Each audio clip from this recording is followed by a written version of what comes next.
Temporary withdraw করতে পারি।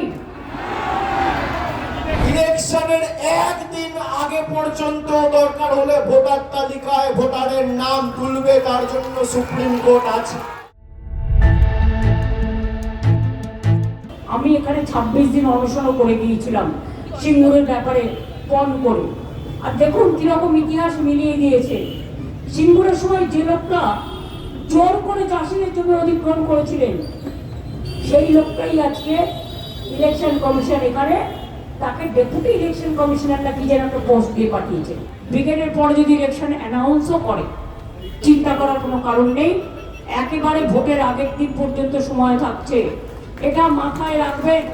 এটা কিন্তু আজকে বলা হয়েছে অবজারভেশনে, এবং আমাদের বলা হয়েছে আমাদের লয়ারদের যে আপনারা আমাদের জানাবেন, এমনকি ইলেকশনের আগের দিন পর্যন্তও জানাতে পারেন যদি মানুষের ভোটাধিকার না থাকে।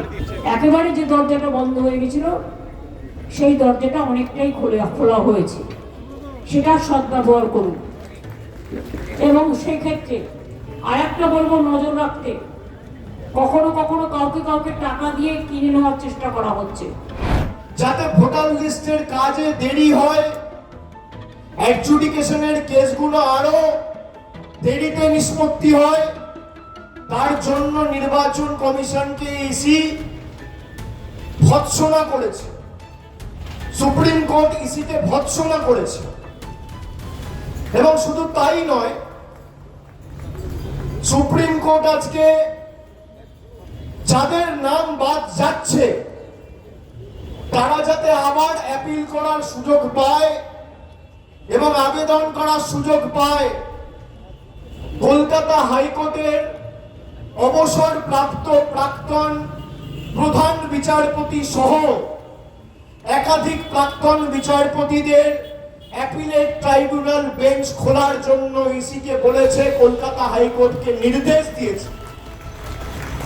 আমি মনে করি এই জয় গণতন্ত্রের জয়, মা মাটি মানুষের জয়, বাংলার বশ্যতা বিরোধী আন্দোলনের জয়, হার না মানার মানসিকতার জয়, মানুষের অধিকারের লড়াইয়ের জয়, মমতা ব্যানার্জির সংগ্রামের জয়, তৃণমূলের আপসীন লড়াইয়ের জয়। যে জুডিশিয়াল অফিসাররা এই কাজগুলো করছে যাতে কাজগুলো দেরিতে নিষ্পত্তি হয় এবং ইচ্ছাকৃতভাবে নির্বাচন পেছানোর জন্য এই নির্বাচন কমিশন জ্ঞানেশ কুমারের নেতৃত্বে যেটা 15 দিনের কাজ সেটা 3 মাস 4 মাস লাগাতে চাইছে।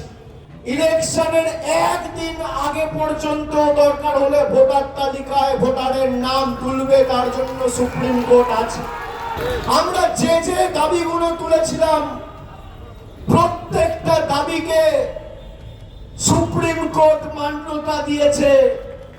আমরা যখন ম্যাপ ভোটারদের কথা তুলেছি, সুপ্রিম কোর্ট বলেছে ইলেকশন ঘোষণা হওয়ার পরেও নির্বাচনের একদিন আগেও যদি কোনো সমস্যা হয় তার জন্য ভারতবর্ষের সুপ্রিম কোর্ট আছে, আমরা দেখব। নির্বাচন কমিশনের উপর দেশের সর্বোচ্চ আদালত ভরসা রাখেনি।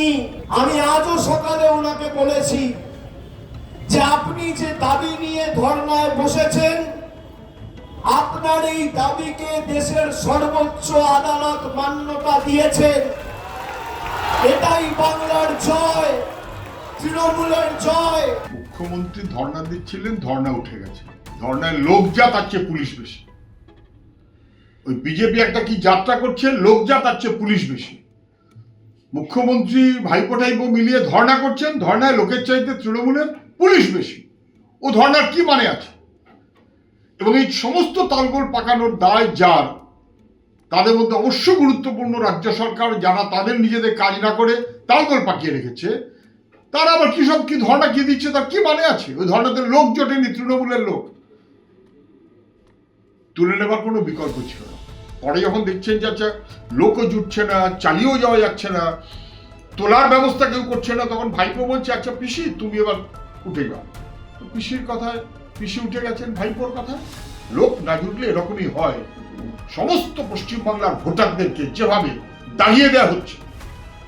মুখ্যমন্ত্রীকে তার দায় স্বীকার করতে হবে। উনি ভেবেছিলেন উনি বসে থাকলে জ্ঞানেশ কুমারজি তার আশা বন্ধ করবেন, উনি বসে থাকলে জ্ঞানেশ কুমারজি ভয়ে আত্মসমর্পণ করবেন। তো জ্ঞানেশ কুমারজি এয়ারপোর্টে নামা থেকে আজকের প্রেস কনফারেন্স পর্যন্ত তার সাংবিধানিক অধিকার, ব্যক্তি স্বাধীনতা এবং তার রাষ্ট্রপ্রেমের প্রতি অবিচল থেকে তিনি দাপিয়ে বেরিয়েছেন। হাতি চলে হাজার, কুত্তা ভুকে হাজার। আপনারা যখন প্রশ্ন করেছেন মহারাষ্ট্রে এক দফায় হলে পশ্চিমবঙ্গে এক দফায় হবে না কেন, খুব ইঙ্গিতপূর্ণ বক্তব্য রেখেছেন। বলেছে এটা ডিপেন্ড করে আইন শৃঙ্খলার উপর। পশ্চিমবঙ্গে যে আইন শৃঙ্খলা নেই এই কথাতে তিনি স্বীকার করেছেন। এবারে ভাই ভোটের লড়াই এই এখানেই দেখবো।